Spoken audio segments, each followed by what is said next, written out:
Ce programme vous est présenté par King's Luck. King's Luck crée des affinités. Affinités avec le monde. Affinités avec la France. Affinités avec vous. Savourez King's Luck et créez du lien. De l'amour. Le rêve devient réalité. Laissez-vous enivrer par l'amour pour toujours.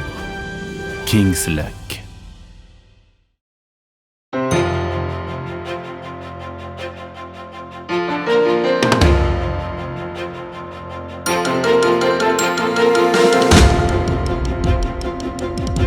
Bonjour à tous. Tout d'abord, nos meilleurs vœux de santé, de bonheur et de réussite pour l'année 2020. Au sommaire, tour du monde des scènes de célébration de l'année 2020.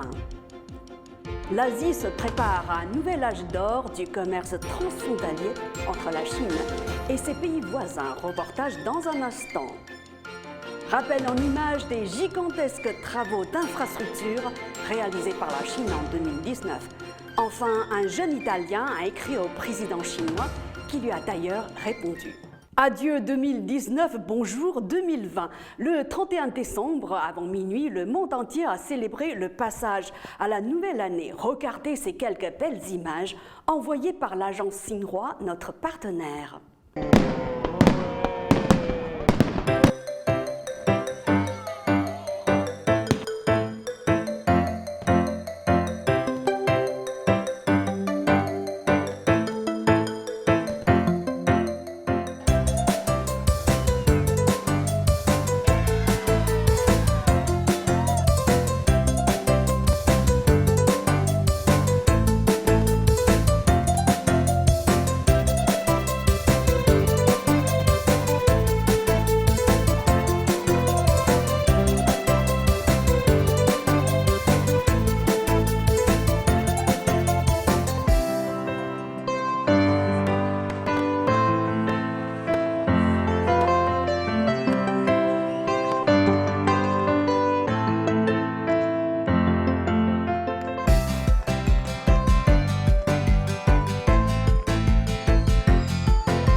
En dépit du conflit commercial déclenché par les États-Unis contre la Chine, les échanges entre la Chine et les 10 pays de l'Association des Nations de l'Asie du Sud-Est se multiplient. Ce qui se passe à Dongxing, une ville frontalière du sud de la Chine, annonce une décennie en or en matière de commerce multilatéral, comme le montre ce reportage. Nous sommes au marché de gros international de Wanzhong, dans la province du Guangxi. Nguyen Thu Huai, une Vietnamienne de 28 ans, travaille dans ce centre commercial transfrontalier. Cette boutique est ouverte depuis 2 ans. Nous vendons des spécialités vietnamiennes comme du sucre, du café, des parfums et de l'eau. Nous nous préparons pour la nouvelle année. Les confits de mangue se vendent comme des petits pains. Beaucoup de Vietnamiens travaillent ici. Dongxing est séparé du Vietnam par une rivière. Mes clients sont nombreux. Ils viennent des provinces du Guangdong, du Guangxi, du Hebei, du Heilongjiang et du Shandong. Dongxing est une ville frontalière chinoise et bénéficie de la proximité avec les pays de l'Association des Nations de l'Asie du Sud-Est, tant par la terre que par la mer. Quantité de marchandises de cette association partent vers des villes chinoises via Dongxing. J'arrive le matin et je rentre le soir. Avec un laissez-passer, nous pouvons circuler entre le Vietnam et la Chine tous les jours. Au Vietnam, Nguyen Tu Huai travaillait comme vendeuse de téléphones portables avec $170 par mois. Maintenant, elle gagne entre 700 et $850 en vendant des spécialités vietnamiennes en Chine. Depuis 10 ans, la Chine est un partenaire actif de l'Association des Nations de l'Asie du Sud-Est. La zone de libre-échange entre la Chine et les pays de cette association a été créée le 1er janvier 2010 et couvre 11 pays. C'est la zone de libre-échange la plus importante du monde en termes de population. Deuxième puissance économique, la Chine reste un pays encore en construction dans le domaine des infrastructures. Son objectif est de poser les bases nécessaires à l'essor de son économie de demain. Rappelle des gigantesques travaux d'infrastructure qu'elle a réalisés en 2019. L'occasion de visiter la Chine en images, un vrai régal pour les yeux.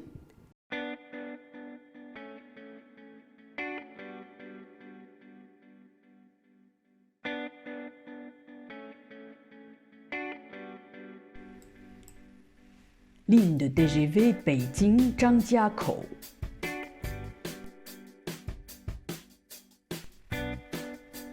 Chemin de fer Kunming-Lijiang dans le Yunnan.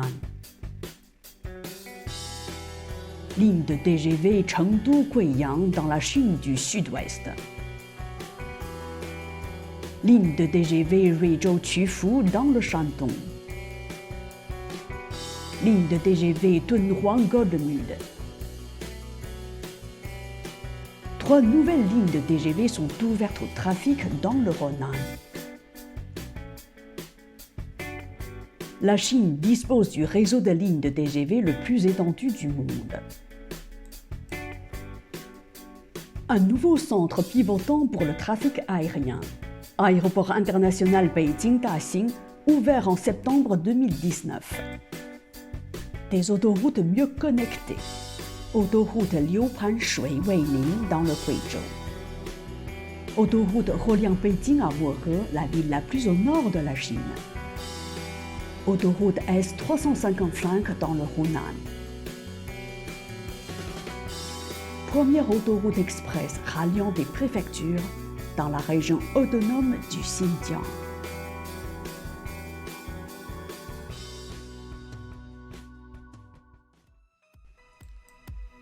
Pont. Pont de l'Armée rouge traversant la rivière Zhishui dans le sud-ouest de la Chine.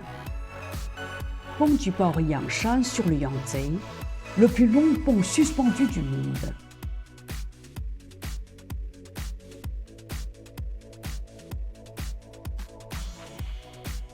Pont du détroit de Pingtan dans le Fujian, le plus long pont traversant route et mer du monde.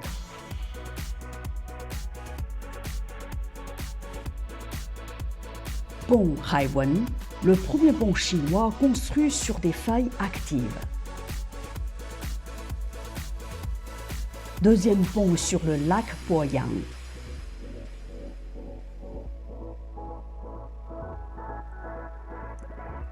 Pont de la rivière Zigui-Yangtze dans le Hubei. Voyage en mer. VLCC, le premier très grand transporteur de brut du monde. Xuelong 2, le premier brise-glace polaire construit par la Chine. Tiancong-Hao, le plus grand fabricant d'îles d'Asie avec une capacité de creuser 6000 m3 de sable par heure.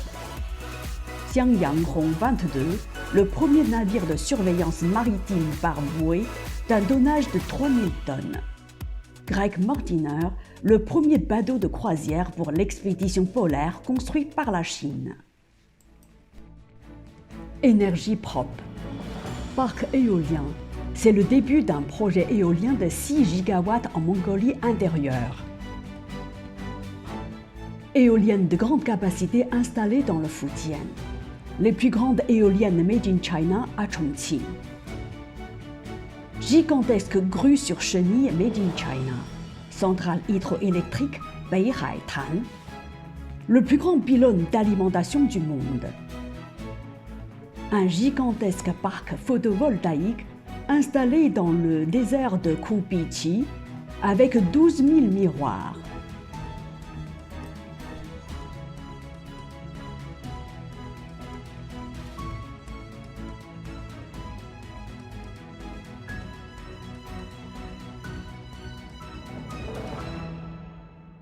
En mars 2019, Nicola Kovacic, un lycéen italien qui étudiait le chinois dans son lycée, a écrit au président chinois pour lui faire part de son désir d'aller étudier en Chine. Regardez ce qui s'est passé par la suite.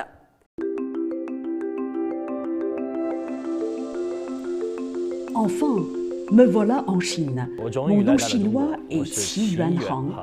En Chine, j'ai visité beaucoup d'endroits magnifiques. Je viens de visiter par exemple le mont Huang. Je l'ai trouvé très beau. Je découvre qu'en Chine, vivre est très facile. Pour circuler, il y a le TGV, le taxi Didi. Pour payer mes courses, j'utilise Alipay et je ne crains pas qu'on me vole mon portefeuille. Dans mon lycée, le cours de chinois est obligatoire. En mars, alors que j'étais encore lycéen, j'ai écrit au président Xi. Il m'a encouragé à devenir le Marco Polo des temps modernes. Cela m'a touché. Marco Polo était un messager entre la Chine et l'Occident. Il me reste encore 3 ans et demi à passer en Chine. Je dois en tirer un maximum de profit. Ainsi se termine ce journal. Merci de l'avoir suivi. À bientôt.